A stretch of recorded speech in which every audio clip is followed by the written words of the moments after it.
Bueno, Bueno, vamos a ver si puedo ordenar el tema, a ver si nos queda claro. Y discúlpenme que sea un poco conceptual el día de hoy, pero es bueno que lo entendamos esto. Yo estoy haciendo el esfuerzo de hacerlo muy claro para que entendamos por qué pasa lo de Charles Carrera, por qué pasa los disparates que pasan con los sindicatos, por qué pasa lo de Carolina Cose cuando sale a hablar de su amigo y buena persona Carrera, y que todo eso no tiene ningún sentido en un Estado de Derecho.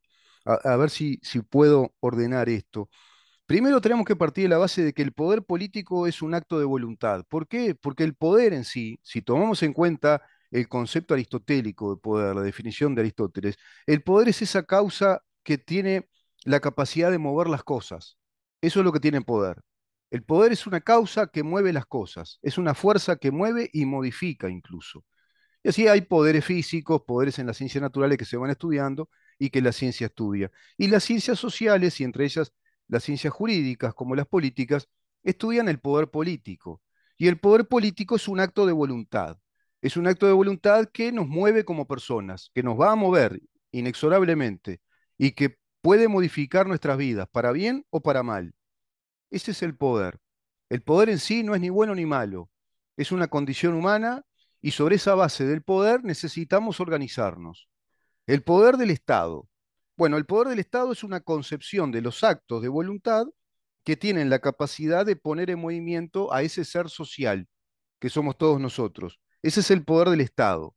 Por lo tanto, un Estado que tenga una constitución y un conjunto de leyes no quiere decir que sea un Estado de derecho. Perfectamente puede ser un Estado socialista, un Estado totalitario con su constitución y su orden legal, pero no obedece a todos estos fundamentos filosóficos que acabamos de desarrollar en la primera parte del programa. Por lo tanto, el poder de Estado entonces es una concepción de los actos de la voluntad que tiene la capacidad de poner en movimiento al ser social, afectando la conducta de cada individuo, que se verá comprendido en ese poder de ese orden jurídico que establece un Estado nacional. Ahora, en tanto poder político, el poder en tanto poder político no siempre es equivalente del poder jurídico del Estado. Si el poder en tanto poder político es equivalente del poder jurídico del Estado, de acuerdo a lo que la Constitución de esa república mandata, de acuerdo a los principios republicanos democráticos que provienen de la filosofía liberal, bueno, ese es un Estado de Derecho. Ese es el Estado de Derecho. El Estado de Derecho es aquel poder político que es equivalente, que está consubstanciado con los mandatos constitucionales de una constitución democrática republicana, de una democracia representativa, como la que nace, por ejemplo, en Filadelfia, en 1776, y que también analizan Madison y Hamilton, por ejemplo, o nuestra Constitución, como bien analiza el doctor Justino Jiménez de Arechaga, que no es este último libro, sino que es todo nuestro proceso constitucional desde la primera Constitución de 1830 hasta la actual, porque en lo sustancial no fue modificada. Seguimos teniendo el principio de igualdad ante la ley, principio de legalidad, separación de poderes, libertad de partidos, el reconocimiento de nuestras libertades naturales, de esos 6 derechos fundamentales y subjetivos, y en líneas generales sustancialmente es la misma, modificando aspectos que la mejoran. De ahí lo de reforma de la Constitución a través de la consulta al pueblo, al soberano, que es el que tiene que decidir si continúa con ese contrato social, si seguimos con este ligamen, con este contrato que nos constituye como nación. El poder, en tanto entonces poder del Estado democrático, es el poder jurídico que la Constitución mandata, porque es el que tiene el monopolio de la fuerza, como diría Max Weber. Por lo tanto, los mandatos constitucionales, incluso en su poder de represión, de aprehensión policial, de procesamiento, de sentencia judicial, será un Estado de derechos y la capacidad de mover todas esas piezas del Estado se ajustan a lo que la Constitución dice. La Constitución de estirpe filosófica, democrática, republicana, y cuyo sello es la democracia representativa, y te repito, con el cardinal principio de igualdad ante la ley, de legalidad. Por lo tanto, las leyes que establecen cuotas para ingresar a lugares de trabajo, las leyes de cuotas para partidos políticos, obedecen al principio constitucional de igualdad ante la ley y de legalidad? Las fiscalías especializadas en género o la fiscalía especializada en crímenes de lesa humanidad obedece a los mandatos constitucionales que la Constitución consigna desde sus artículos 12 al 26, por lo menos? ¿Obedecen?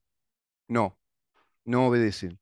El sistema de justicia que tenemos actualmente legislado a partir de ese nuevo Código del Proceso Penal y la ley que organiza la Fiscalía General de la Nación, que hoy se pretende modificar en algún aspecto, como que pase a ser colegiada, obedece a los mandatos constitucionales de un juicio con las garantías del debido proceso de acuerdo al principio de legalidad según nuestra Constitución republicana y democrática que nos ampara en esos 6 derechos fundamentales? No, no obedece. Por lo tanto, ahí hablamos de actos de gobierno. Los actos de gobierno son los actos unilaterales que establecen el poder de la voluntad del Estado para que nos comportemos de acuerdo al monopolio de su fuerza. Esos son los actos de gobierno, es decir, legislar, crear leyes, dictar sentencias judiciales, designar autoridades, como las hace el presidente de la República cuando designa ministros. Esos son actos de gobierno. Hay actos de gobierno que vulneran flagrantemente a nuestro Estado republicano soberano de derecho. Y ahí hay una batalla cultural, aunque les parezca mentira. Esa batalla cultural la viene ganando el marxismo cultural desde hace muchos años porque nos gobernaron durante 15 años. Y en esos 15 años que nos gobernó el Frente Amplio, te- tenemos una estructura y dinámica de Estado que ya no reconoce a la Constitución de la República, sino que rompió el ligamen jurídico con la Constitución. Se rompió ese contrato en términos de Rousseau. Parece que siempre terminamos hablando de Rousseau y hablando de Montesquieu o hablando de Hobbes cuando hablamos de república. ¿Por qué? Porque hablamos de ese fundamento filosófico que nos da todas esas garantías de sentirnos respetados, cobijados en nuestros derechos, en nuestras libertades, y de someter inclusive a la justicia con todas las garantías nuestras propias libertades para demostrar que no somos culpables, que somos inocentes. Principio de inocencia en un juicio que tampoco se cumple. Presuncio indubio pro reo, decía el antiguo adagio romano en latín. La presunción de inocencia del acusado hasta que se demuestre lo contrario en juicio, de ahí que haya un juicio de garantías con el juez natural en una causa, antecediendo a la misma, un juez aleatorio por sorteo, eminentemente técnico, que debe cumplir con todos los preceptos constitucionales y de las leyes que estén de acuerdo con la Constitución, vale decir un código penal, las leyes penales concordantes, para aplicar justicia, para interpretarla, de acuerdo a ese poder político y jurídico del Estado. Eso se rompió. Han ganado esa batalla cultural. Han presupuestado inclusive colectivos de género ideológicos en el Estado uruguayo. Hoy están incluidos con derechos adquiridos, salariales, vacacionales, jubilatorios, sencillamente por ser colectivos que defienden una ideología y cumplen funciones administrativas dentro del Estado.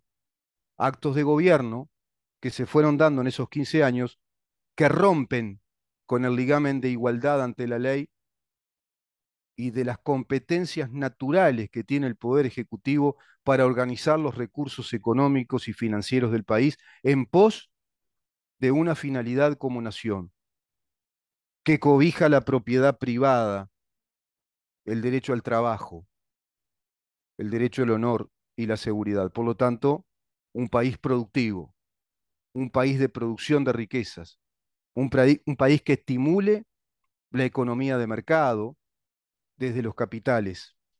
Todo eso también se rompió. Hay una especie de simulacro. Simulamos vivir en una democracia republicana representativa porque aún tenemos mecanismos formales como las elecciones cada 5 años y la eventual alternancia en el poder de partidos políticos que hoy además se deben constituir como coaliciones porque se complejizó la voluntad electoral y la voluntad de los partidos políticos, porque se complejizó el sentimiento social de nuestros pueblos en cuanto a preferencias políticas y se complejizó además la capacidad o la claridad de nuestros pueblos de discernir respecto a qué futuro quieren, qué país quieren, porque les han adulterado todos estos principios desde el sistema de enseñanza.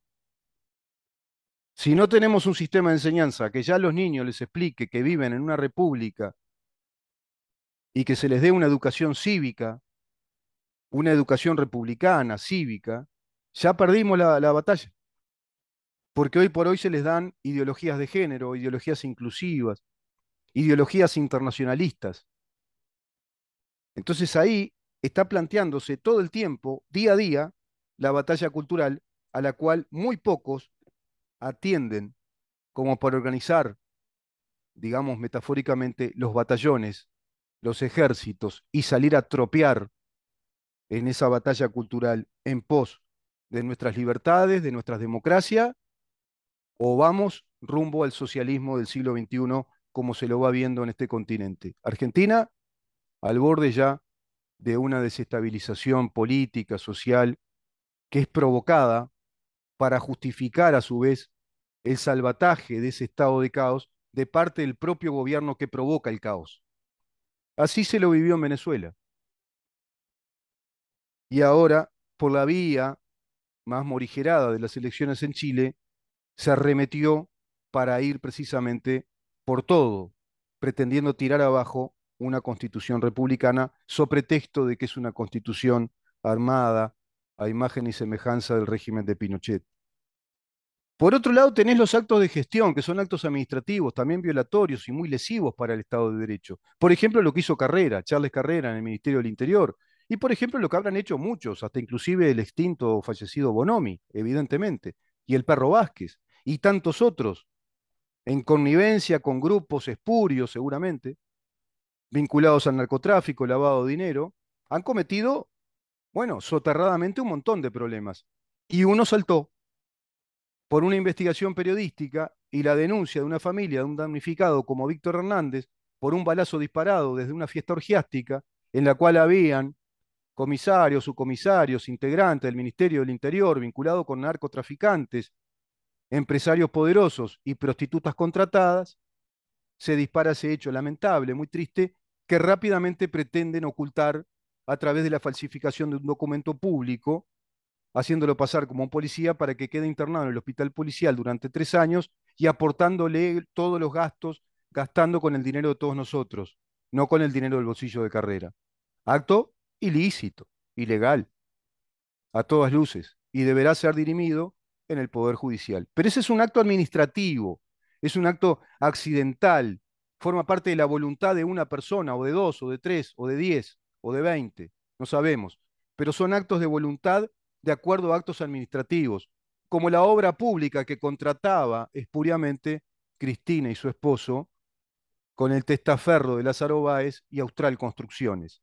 Esos son actos de administración, disposición de dineros, disposición de determinados actos que el gobierno hace, contratar empresas, remover personal. Esos son los actos administrativos, lesivos si son contra derecho o ilegales, pero pasibles de ser sometidos a un poder del Estado, el Poder Judicial, que independientemente trabajará de modo técnico para reconstruir, para reparar esa lesión que será, bueno, aplicable a la conducta de determinadas personas, en este caso Charles Carrera. Por lo tanto, una fuerza democrática, si fuera tal, y republicana, si el Frente Amplio fuera eso, tendría que salir nadie a hablar nada. Simplemente decir, esto queda en manos del Poder Judicial, lo tendrá que resolver el Poder Judicial. No tiene que salir a decir, Charles Carrera es buena persona, tuvo un gesto humanitario. Disparate, aberrantes declaraciones de personas que a mí ya me demuestran que son muy peligrosas para estar en los poderes del Estado, y menos para ser candidato a presidente, como Carolina Cose, Yamandu Orsi.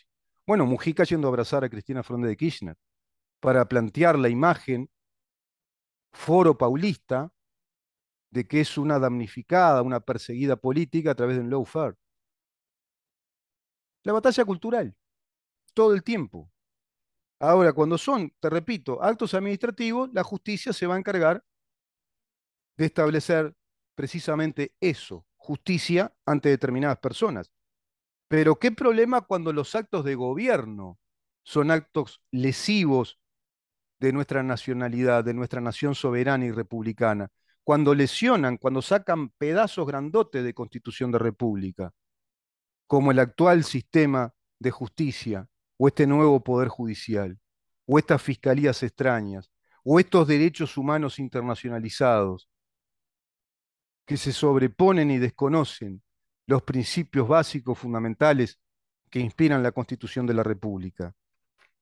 Porque la Constitución es la que manda, y todas las leyes que concuerdan con ella son las que mandan, las que concuerdan con la Constitución.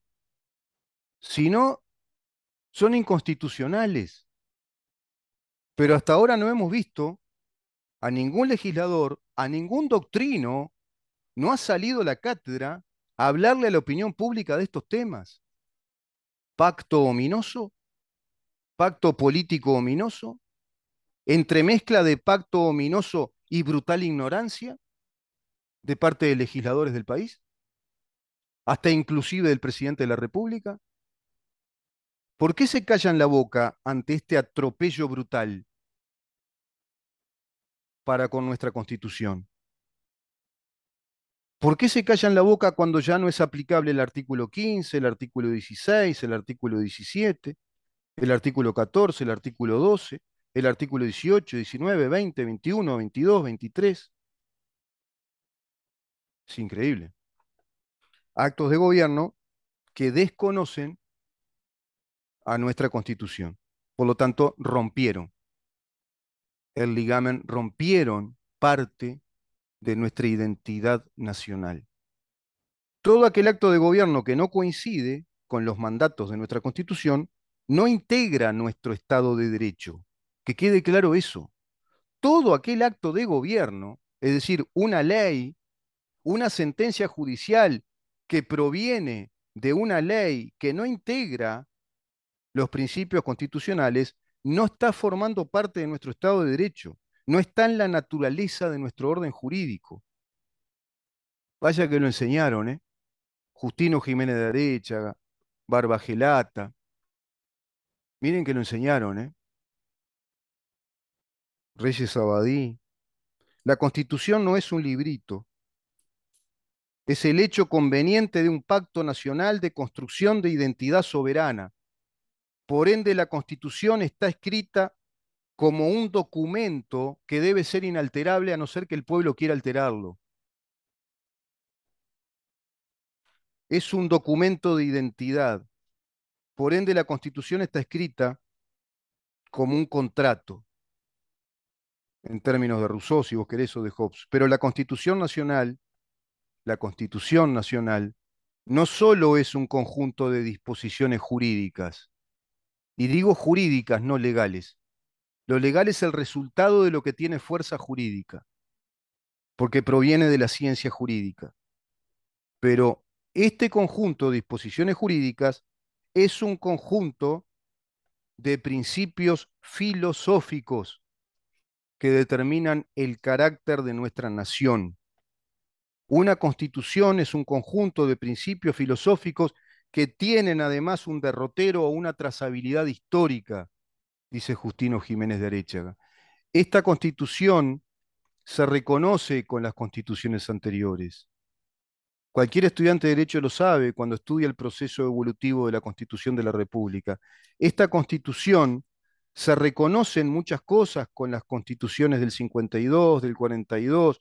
Lo que sucede es que hubo cambios puntuales, cambios a nivel electoral, sistemas electorales, sistemas de gobierno como matices, cuando el Poder Ejecutivo pasó a ser colegiado en vez de unipersonal, pero siempre el principio de igualdad ante la ley, el principio de legalidad, el debido proceso, separación de poderes, el reconocimiento de las libertades naturales. Es increíble.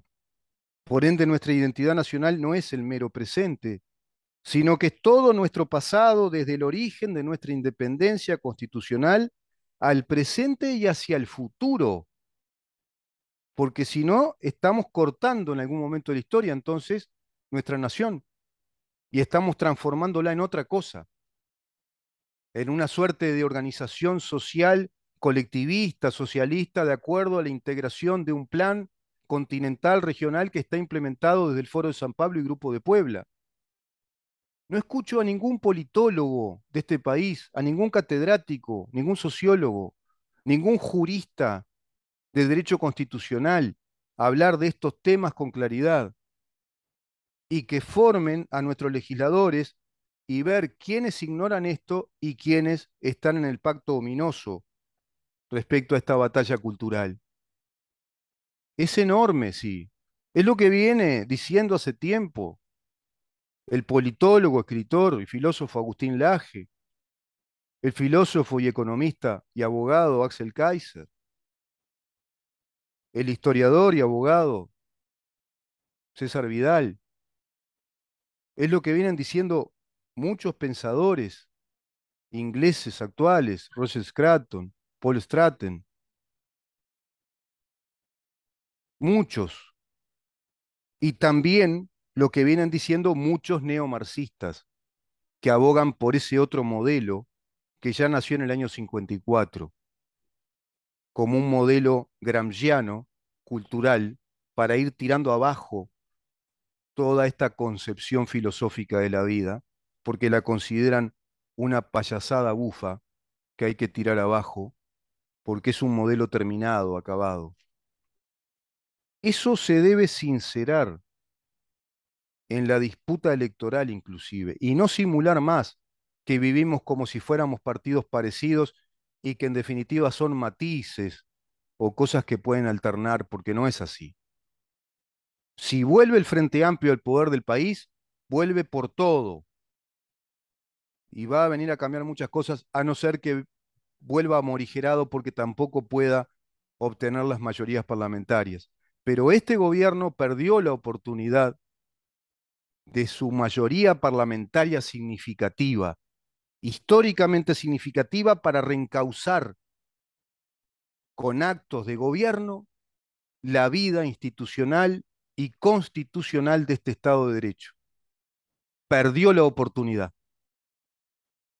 Trazó cambios laterales, cambios operativos, pero no comenzó un derrotero, un camino de restauración de los principios de gobiernos republicanos democráticos según mandata la Constitución de la República, con el 56% de los componentes del Poder Legislativo. Y seguro que hay mucha cosa que explica por qué no.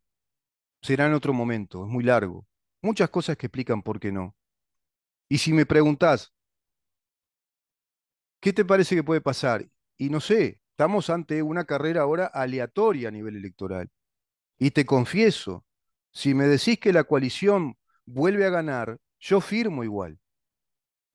Yo firmo, prefiero la coalición, no te quepa duda. Estamos respirando un poco de aire, tenemos un poco de oxígeno y, y está latente la expectativa de más cambios. Pero si vuelve lo otro, se complica mucho más la posibilidad real hacia nuevas generaciones de recuperar el Estado de Derecho democrático republicano de la República Oriental del Uruguay. Nos vemos mañana a partir de las 10 de la mañana para Libertas, seguir conversando ampliación acerca de estos de temas la y República. saber en dónde estamos. Chau. Libertas, una